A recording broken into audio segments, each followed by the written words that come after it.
being here. For those of you who are here, we're going to get started at about. He is going to be sharing about a project an initiative that we have going on at DPI. So Eric, it is 8:35.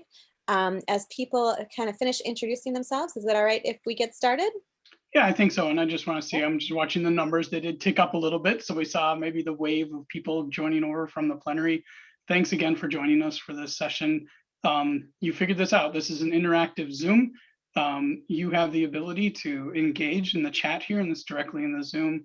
And I just want to thank our presenters today for sharing this. I won't bite into any more of their time, and we can kind of get things rolling. So thank you. Thank you, Eric. And I do just want to make one mention. Thank you, Samara, for adding to the chat that this session is being recorded. We are recording it so that we can use this information on our website. We're not necessarily, at least for our purposes, we are not planning to share. If you turn on your video and participate in a conversation, we're not planning to share your face and your information. But if we end up using this video on our website, it'll just be the information that Kevin and I are sharing, and we will edit out all of you, just so you're not shy. And no recording will be done in your breakout rooms, so you don't need to worry about that either. So with that, Kevin, I'm going to turn it over to you. Thanks, Victoria. Welcome, everybody, and thanks all who've introduced yourselves in the chat. It's great to see you all here with us this morning.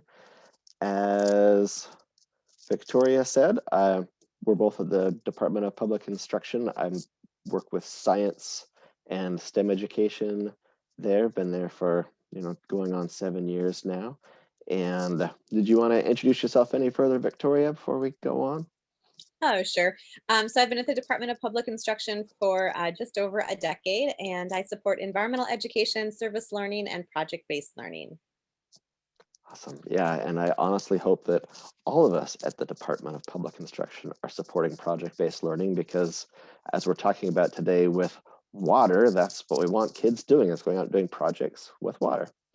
So to start off, why? Why do we have what we're doing with a statewide initiative around water?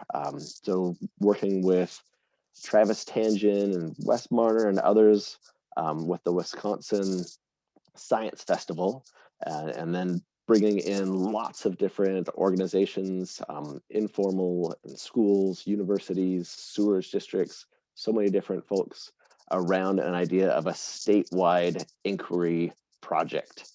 And why would we want to do that around water? To emphasize inquiry. As we just said, we want kids doing things, want kids doing projects. We want kids connecting to their local context when they do that, when they connect to the world in their neighborhoods. It becomes a lot more meaningful, becomes a lot more engaging, and builds their identity as scientists, as STEM proficient people to kind of move forward in their lives. We also have, the declaration of Water Week from our governor. We have the Year of Clean Drinking Water declaration from our governor. There's the UW Freshwater Collaborative.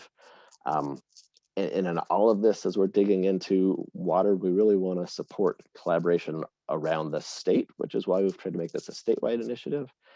And honestly, in an area that seems to perhaps doubt science more than is useful sometimes, we really want to provide this as an opportunity and a context as well to celebrate science in our communities and all the great things that science has done and continues to do for us. So a little bit more on the what. This is a 5-year project. We're going to keep water as kind of an inquiry theme in projects and in networking throughout the state through 2024, so for about 3.5 more years. There's a website there that gives some of the key details and further links, and lots of people in the chat asked, I want to have more ideas about how to integrate water in my curriculum. There are lots more ideas and different groups and organizations linked and doing that, through that website. So, with this being a goal with this statewide inquiry project around water of, really creating this network and sharing resources, I'm going to turn it back to Victoria, and we're going to dig right into sharing some resources and ideas.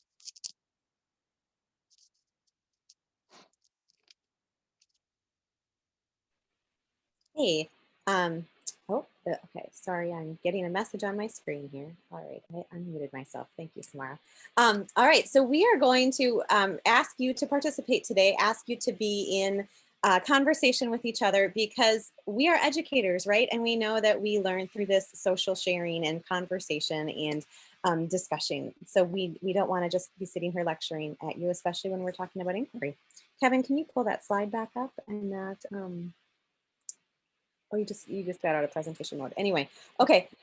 So we're going to talk a little bit about what makes a quality inquiry activity. And so if you could just think about that question for a minute and throw some ideas into the chat. What makes a quality inquiry activity? When we say inquiry, when we're thinking about water inquiry, what do you need to have an inquiry activity? Put your ideas in the chat. Anything you're thinking of. Nothing, don't worry about being right or wrong. Just put your initial ideas in the chat. What makes a quality inquiry activity? A question. Thank you, Catherine. Learners making discovery. Learners asking, students asking scientific questions. Freedom to explore. Hi, Tiffany, glad you're here. Critical thinking. Interest, having that interest to do the inquiry, building off of that student interest. Welcome, Tom, glad you're here. Student engagement. All right, the activity isn't set in stone, but can follow the direction of the questions that students have. Excellent. So maybe you have your learning goals in mind, but you don't necessarily know exactly what that outcome is going to be, where students are going to take that. All right, having it open-ended, providing some guidance, but not too much. Okay. Students doing the research. All right, so it's sounding like a lot of really student-directed, student-led learning.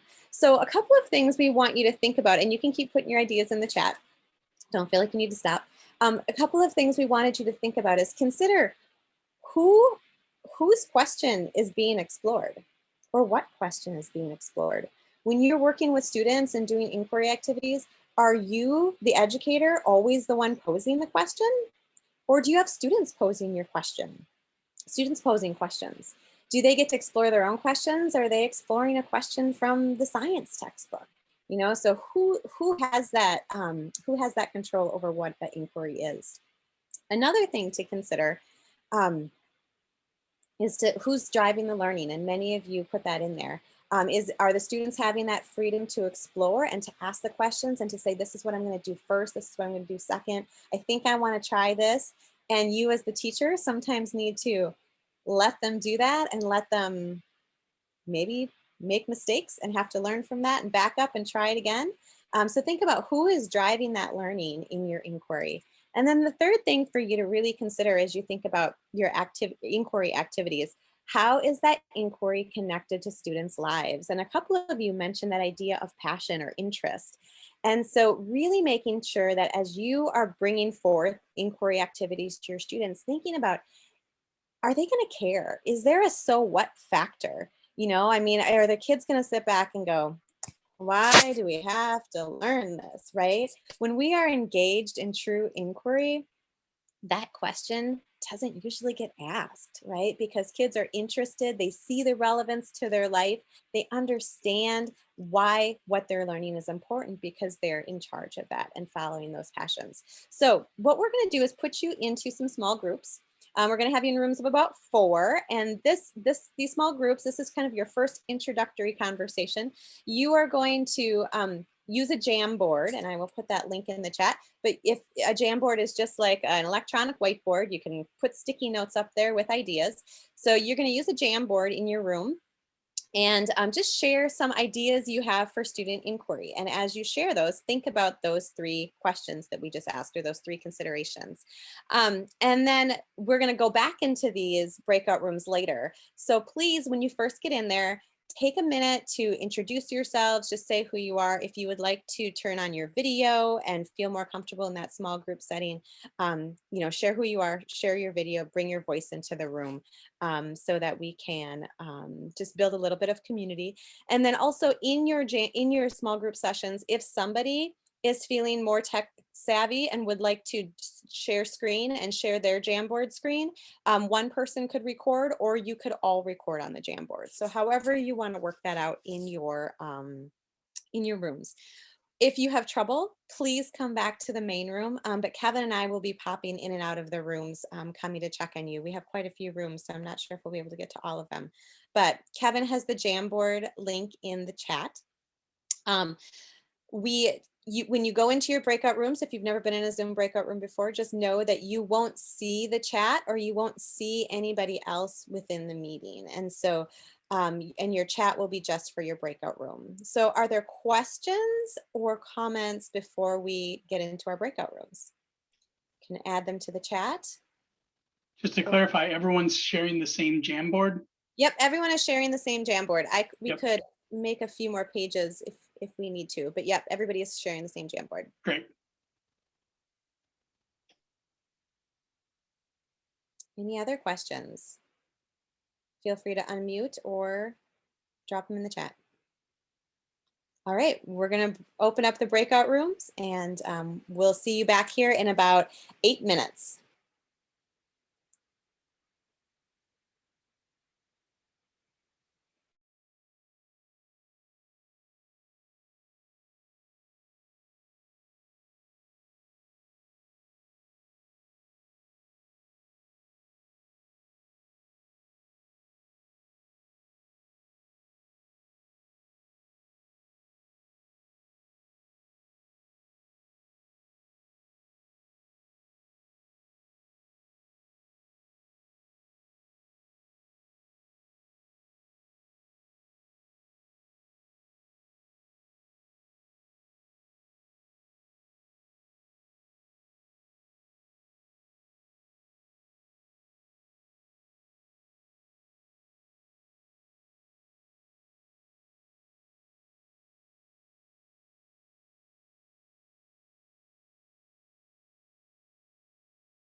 Hi, Billy. Do you need help finding a breakout room? You could use the chat or unmute to let me know. Or maybe you're just hanging out waiting for them to come back.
I gave the room close 60-second warning, and people are going to be filtering back in here.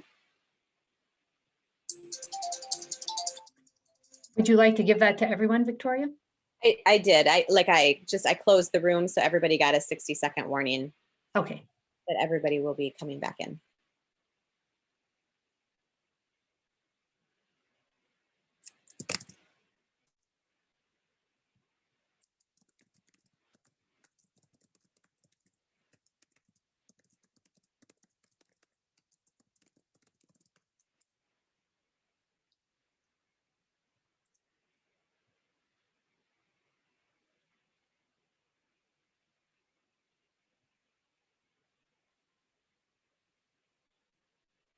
All right, I'm just taking a look at your Jamboard ideas as you all filter back in here. So I hope you had some good small group discussions and had some conversation around water and inquiry. Many of these are things that are going to relate to this next project that we're going to talk with you about.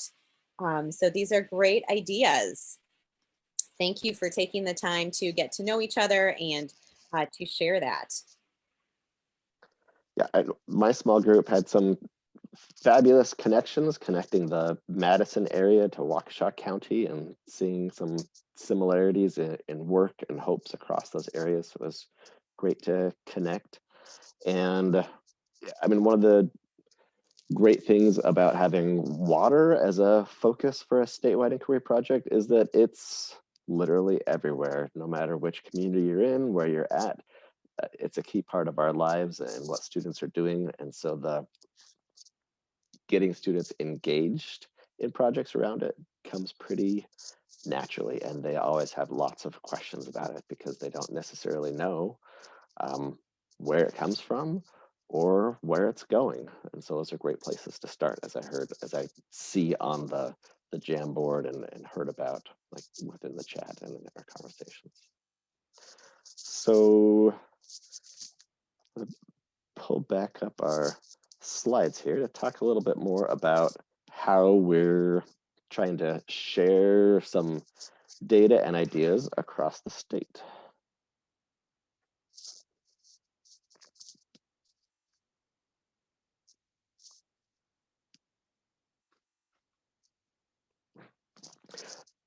So the basic idea to build the network to share resources is that in this statewide inquiry project, we encourage people when they do water-based inquiry, either in an informal environment or as a teacher in a classroom, to take a picture and upload the resource to share it with others. I'm going to pull up a different page here now and show you what Sifter is and talk a little bit about that.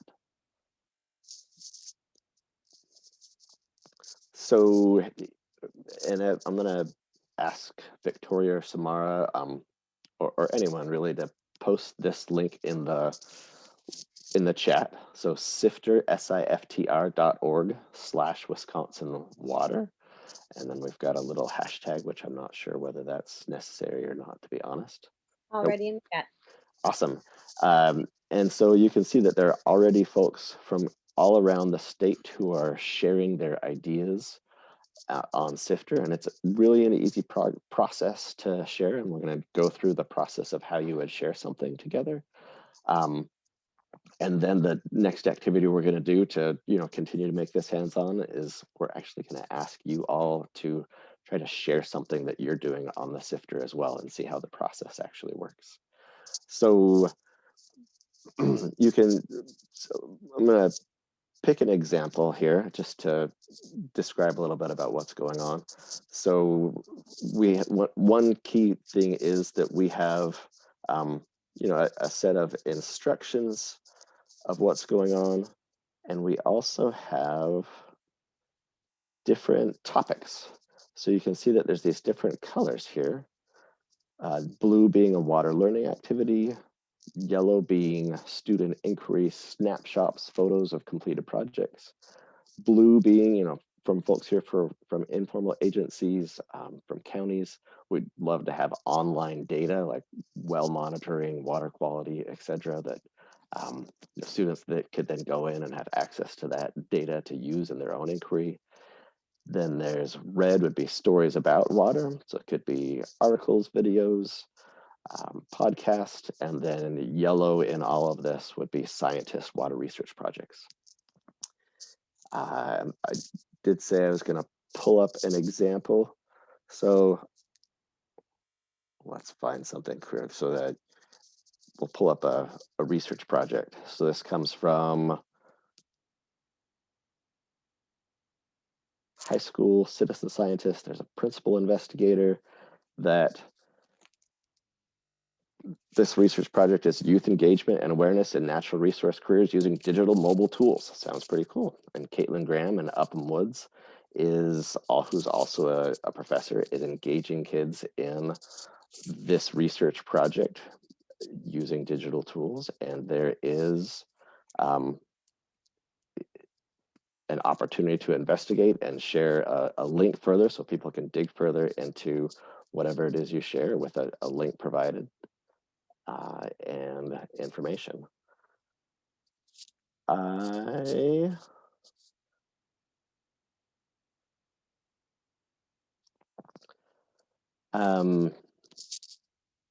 I'm going to do a quick demo of the steps and go through the pieces, talking about what I would do if I was going to upload an activity myself. So let's say I live here in Middleton. If I was a teacher right now, I might do something with all of the melting going on, and maybe I'm wondering, what is all this melting taking into our stormwater system? Because there's lots of gunk that I see all over the place in the melting snow and in the gutters right now. So maybe my inquiry project would be around that topic. And so if I wanted to do that, and I was working on that with my students, I would go in and I'd hit the plus sign. I would need to put in some sort of photo. And I can, when I click on that, I can have a photo of whatever I want. So, maybe I've got a photo of some students that I would use for that. In this case, the students are my kids. So I'd add that. And what I would next do is I move the map to center where I am on the map. So, and I drag and click, the map moves. And so I would move to, right here to the west of Madison, which is Middleton, where I'm at, to show the location of where this is taking place. I'd hit next. I select the category. This is a water learning activity. So I'd be describing what's going on in this water learning activity. I'd put in a description here, whatever the description is. If it's my students, I put the picture in, they're, late elementary, middle school. And in the description, I might add a link for further information for people. And then I've got a picture, I've got a link, I've got a description, I've got a tag, what grade level it is. And then I'd hit post, and that information, that what's going on and links to it would be posted. So it's, it's really that easy to share something that you're doing in either in your school, in your classroom, or with your water organization, wherever you're at in the state. And then you can start digging around and seeing what else is happening in your community by zooming in across the state and saying, oh, I don't want that. By zooming in and saying, what else is going on in my community, and start to connect and build this network that we're hoping to build with this statewide inquiry project. So as a quick run through, there are also links. I'm going to ask Victoria, if you haven't yet, Victoria, to put a link to the Sifter guide in the chat too, so that as folks have a chance to do this, that you can go back and refer to this in a step-by-step Sifter guide with detailed instructions on how to do it as well. Yes, thank you. I put that in the chat, but I will do it again. in case you missed the link earlier. I know sometimes it's hard to follow that all those running chats. And John, yes, we have definitely used iNaturalist, another great app for this, this type of work. And so Sifter with, thank you for that overview, Kevin. So with Sifter, we're talking about it in the frame of water, but many of you who are elementary educators on this call are thinking about how could you bring inquiry into some other areas, right? And Sifter is simply a tool that you can use for any type of geo-based inquiry, right?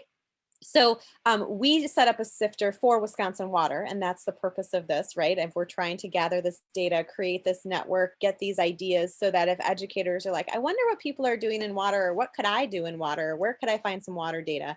They have a single location to go to. They can go to this sifter site, see what is happening across the state, and we're building this network. But you can also use this tool for things like we've done it with like finding wildlife on your schoolyard, or I participated in one that was like summer in 3 words, or monitoring seasonal changes on your schoolyard and things like that. So there are a lot of different ways that this tool can be used, whether you are, and for you at Lakes Associations too, it's not just like for this one piece, but that's the frame in which we're working today. So just so you know, this isn't just for this project. So don't tune out. There's definitely possibilities if you want to use this for other things in the future too. So what our goal here is going to be is to put you, and Boy Scouts, that might be great for Boy Scouts or Girl Scouts clubs too, 4-H clubs for sure. Yep, thank you for that. And they can definitely participate on this sifter. This isn't exclusive to just K-12. So we have, like Kevin shared, we have data sources coming in from all sorts of places. Kevin, did you want to add something? You're good. Just to clarify that we have this sifter.org/Wisconsin Water, but you can brand your own sifter however you want. You could create your own sifter.org and have it be Southern Wisconsin Boy Scouts, Southern Wisconsin Girl Scouts, Southern, Northern Wisconsin sewage treatment. And you could have your own sifter kind of label there that you create at the end for whatever that topic is that you would like to do. And as a teacher, you can also create private sifters. And so that only people who have the passcode or that you've invited, I can't remember how that goes, but that can come to your sifter. So you can do that as well if you're worried about student privacy things within your classroom. There's also, Sifter is also just available on an app, just so you know. Mine's not loading because I can't get my geocoding from inside. It can't read the GPS. But the app is really easy to use if you were overwhelmed with some of those web browser steps. But you can do it either way. You can do it through the web browser, go outside, take pictures with your phone, come inside, upload them through your web browser, or take your phone outside with the app on it and put them right into the app outside.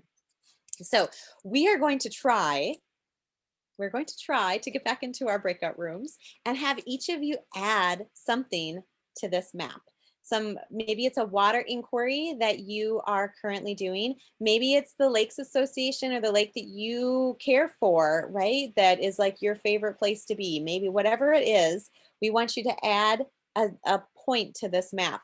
So again, we're going to get into our groups that we were in earlier. There's a couple groups that had smaller numbers that we're going to combine together.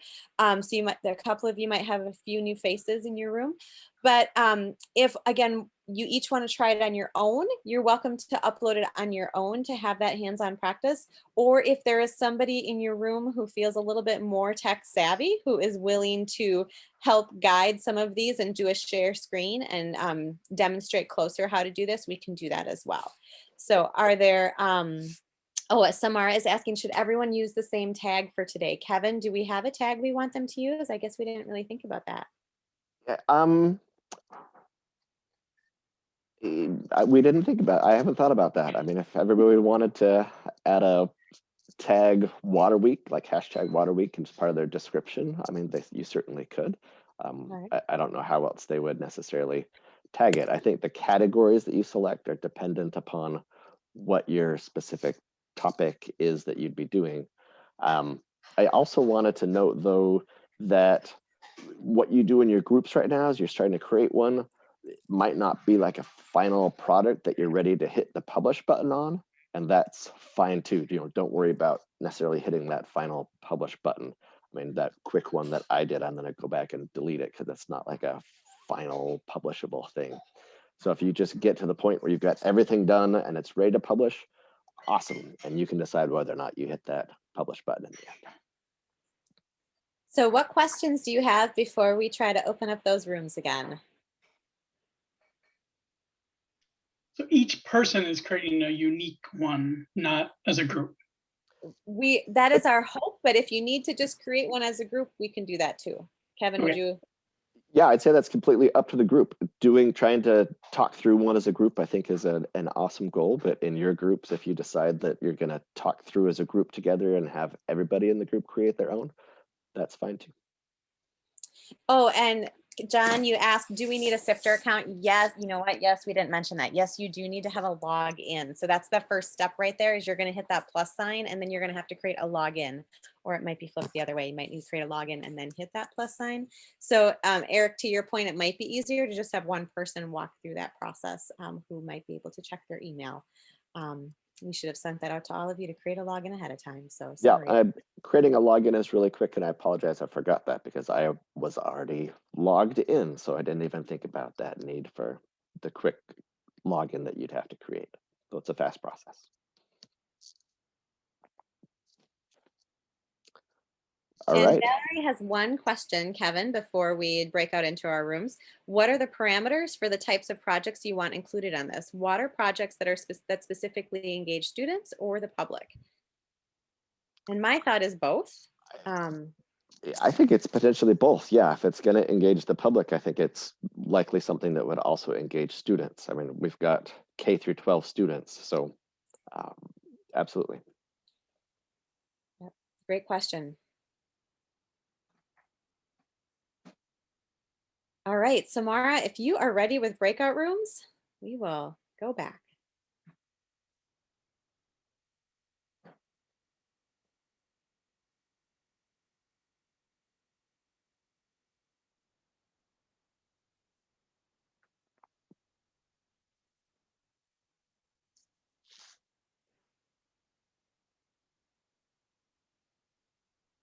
All right, I'm going to join my breakout room, I guess.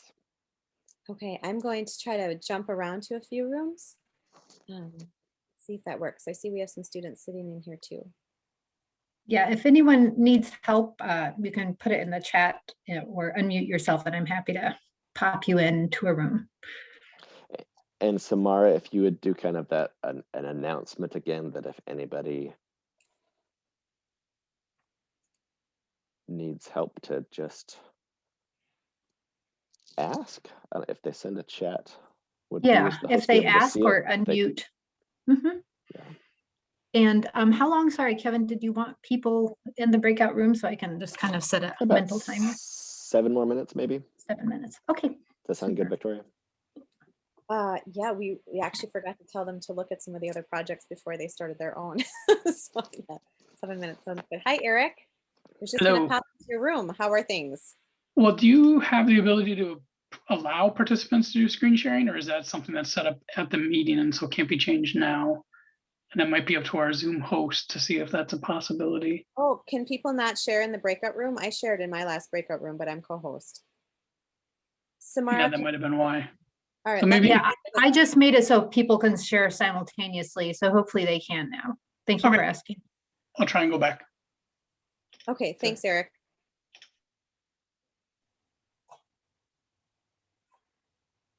Okay, anything else? Is this going all right?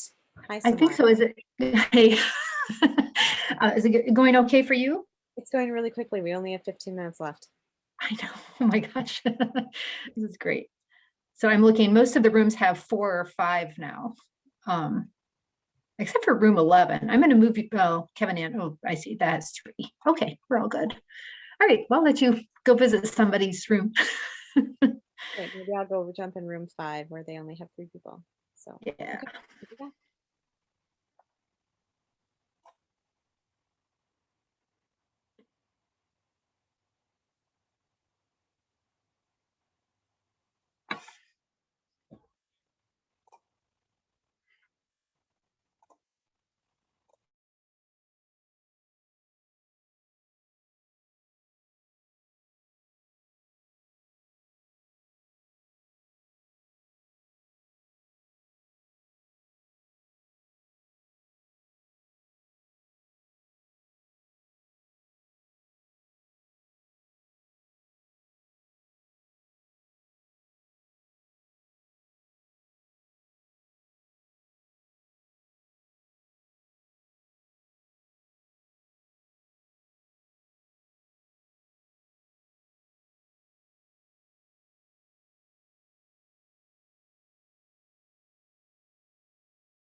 Hi, you'll need to unmute there, Rick, so we can talk.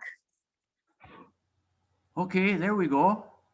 Great. Lake Association are you with? Packers. Petenwall and Packers Castle, Lake Association. PACRS.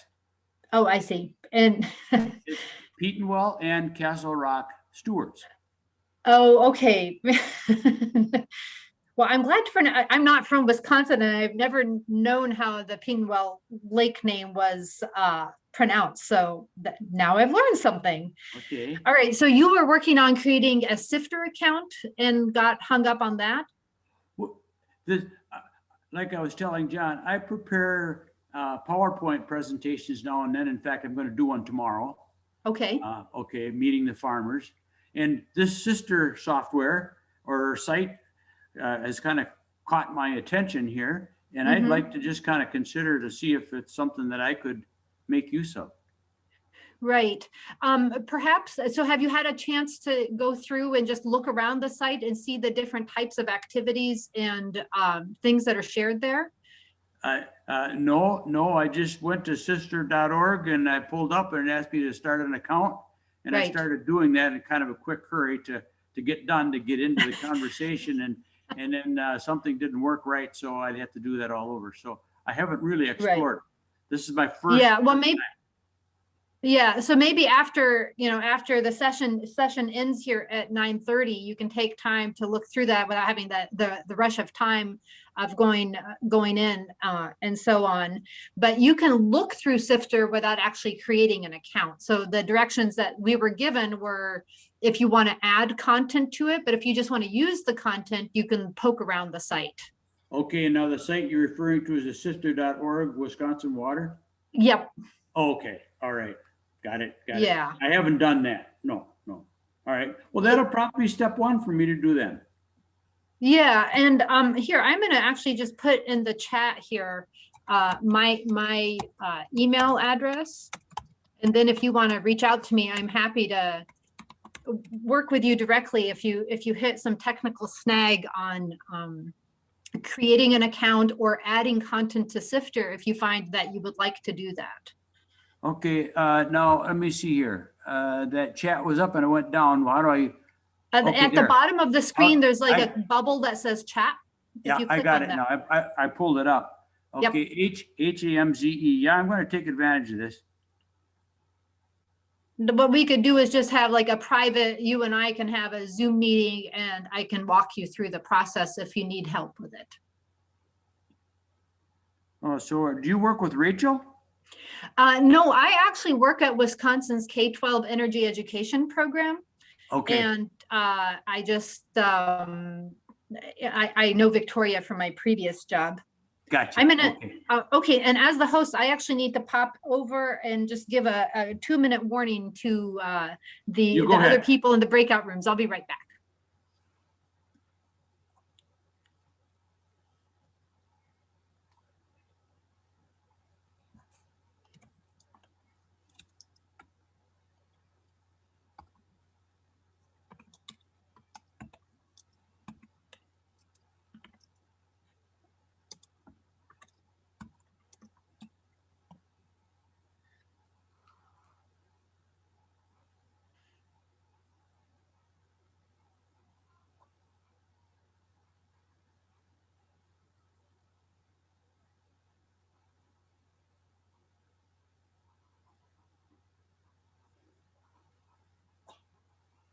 So what sort of initiatives, Rick, is the Packers Lake Association focusing on for the summer season?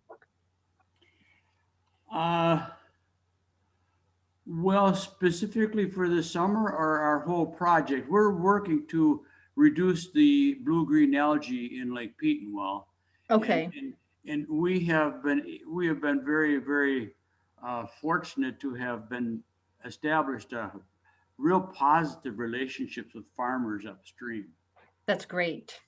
And we see more farmer-led councils forming in our watershed.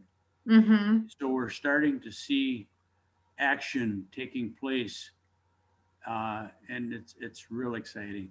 That's great. And just you saying that the farmers themselves are engaged. I think that as we look into the future for carbon sequestration as well, that we're going to be able to look to the lake associations who've developed these strong relationships with farmers in figuring out agricultural methods for sequestering carbon as well. So I think it can have a really beneficial effect even long term. Even once lake quality improves, there's more services that we can get from our agricultural lands. And I'm so happy to hear you mention that, because it was just within the past 2 months, I've heard 2 talks on exactly that, how these increasing use of cover crop and can reduce the carbon footprint. Right. And I had no idea. In fact, last week I saw a single slide. A farmer from Oklahoma was giving a presentation, and his single slide pointed this exact thing out. He had a bare field and a field covered with ground cover, and you could see the steam was rising from the bare dirt, and not so from the covered ground. And then he talked about what was going on, and that's so powerful. Absolutely. Well, it's thanks to I think strong lake associations that are really inclusive of all the stakeholders that we're able to build these relationships. So thank you for that hard work you're doing, because it often, I think, goes unrecognized. Well, thank you very much for that. We're pumped, we're motivated, whenever you have a little success, you just want to go a little faster. Yep. Yeah. Well, that's great. All right. Well, I don't want to take any more of your time than I should. I think we're good. We're in the main lobby here. So we're just waiting for everyone to show up and see what they learned in Sifter. Oh, okay. Well, that's good. So I really appreciate what you did. I'm retired. I'm a retired educator. I taught high school for 10 years, and I worked at the technical college for 23 years. What did you teach there? At the high school, I taught building trades. I took the kids by school bus out to the site and built a house every year. Awesome. That's fantastic. I actually just presented at the WTEA conference last week. Oh, okay. Yeah. Good, So, good. Yeah. So you and I will have plenty to talk about, but I'm going to go ahead and mute my mic because I see where very good. People are coming back in here. Thank you. Well, I just went ahead and closed all the rooms, Samara. It looks like we had a few of our rooms that were kind of lost, and but I want to give us enough time to do a little bit of a wrap up here and some next steps. So I'm a much more active host than I anticipated, so sorry. That's why you signed up for this, right? Because you were interested in the topic.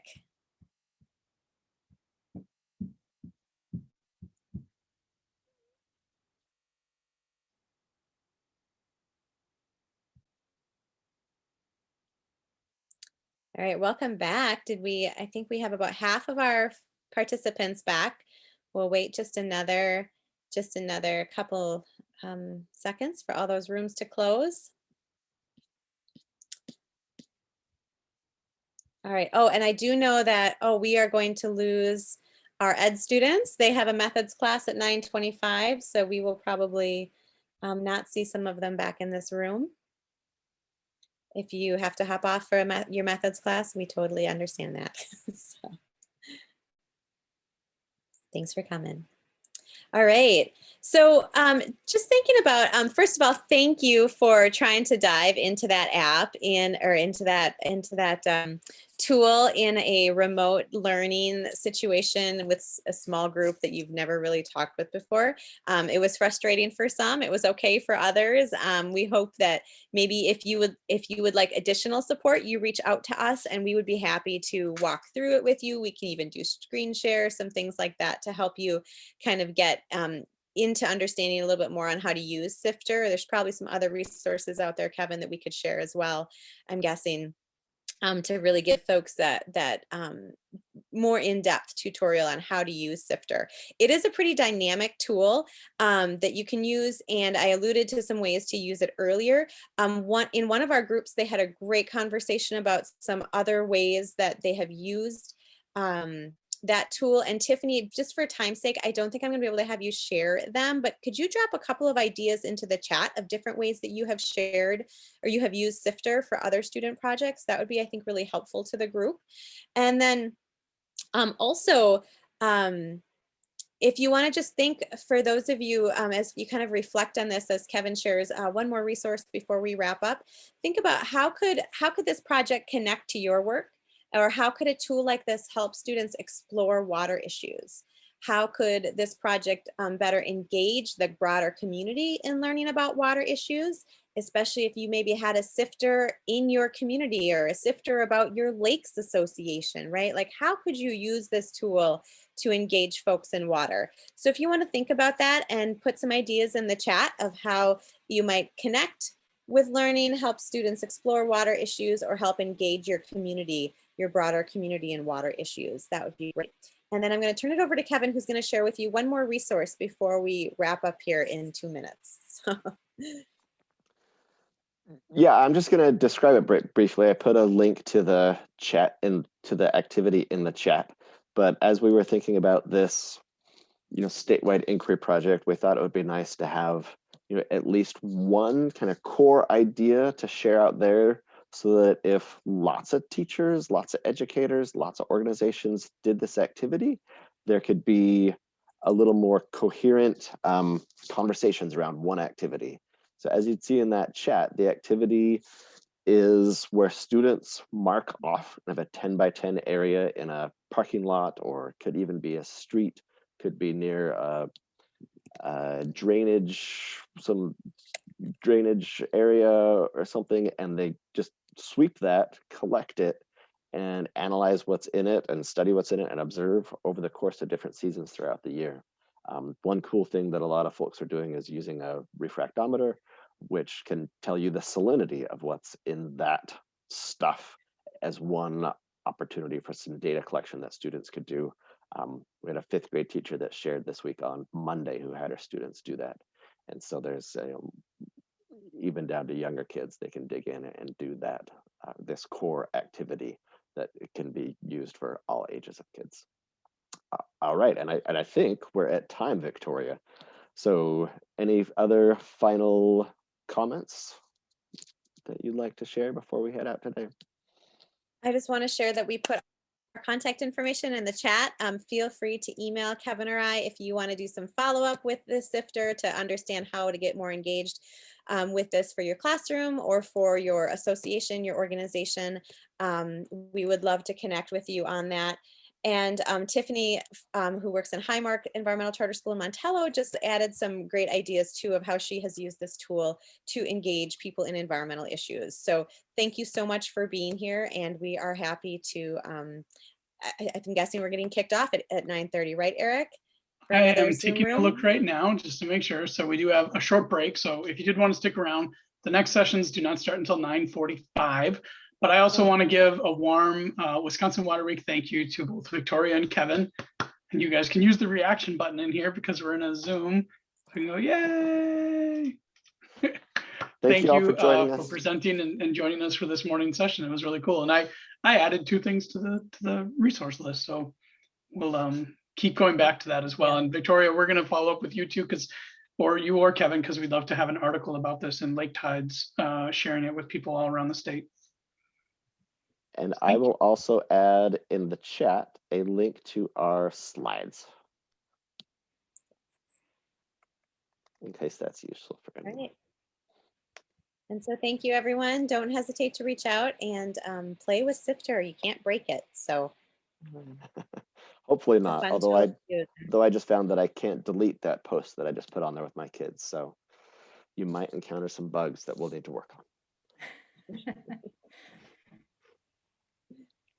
All right, so we have a few minutes if anybody wants to unmute and ask questions or have a briefer conversation.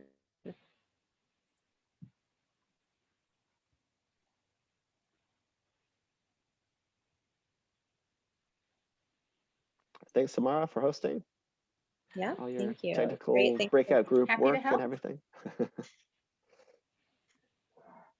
I've been so nervous about this. I think it's because I'm not where I normally am, and I'm like, I don't know how the internet's going to work, but it worked just fine. Always a concern with 4 people trying to be on Zoom at the same time in my house. It's occasionally been a bit tricky. I didn't look at all of the bubbles or whatever that are already pre-populated on Sifter. How easy is it for an educator to reach out to another educator and create a link together? Like, is there messaging within Sifter where if I'm a elementary school teacher in Milwaukee, I could message someone who's doing a project up in Ladysmith and say, hey, let's compare data, let's do similar things? Is there an interface there that allows for connectivity between groups, or would you have to go outside and find contact information? That's a great question. You could comment on their post. Okay. I mean, you could say, hey, I'm interested in connecting on this. Could you get in touch with me? I mean, that could be a way. Okay. I'm trying to think if there's another. That's the only I was thinking of too, Victoria. Unless people, shared a link and the link that they share goes to something that includes their contact info, which some groups would have, or unless they put their email address in there, which we haven't necessarily told people they should do, then a comment would be my idea as well. Okay. I just want to help my pre-service kids understand how they can build a larger community of data sharing within the state, so kids get to experience things from other areas. Yeah, and that's a great question. We should continue to evolve our thinking about that and how we're connecting folks in this network. I think that's a nice question. Yeah.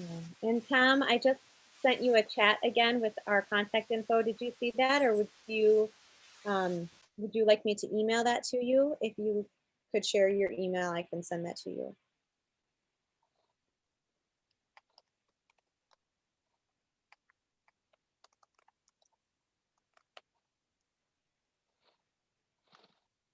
You good? You got it? Okay, awesome. Thanks, Tom. Thanks for being here.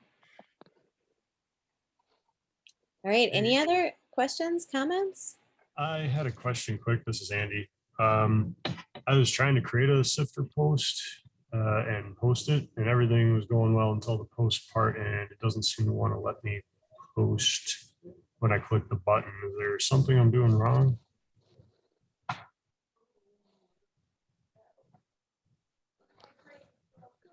We might have to see what you did. Can you share your screen?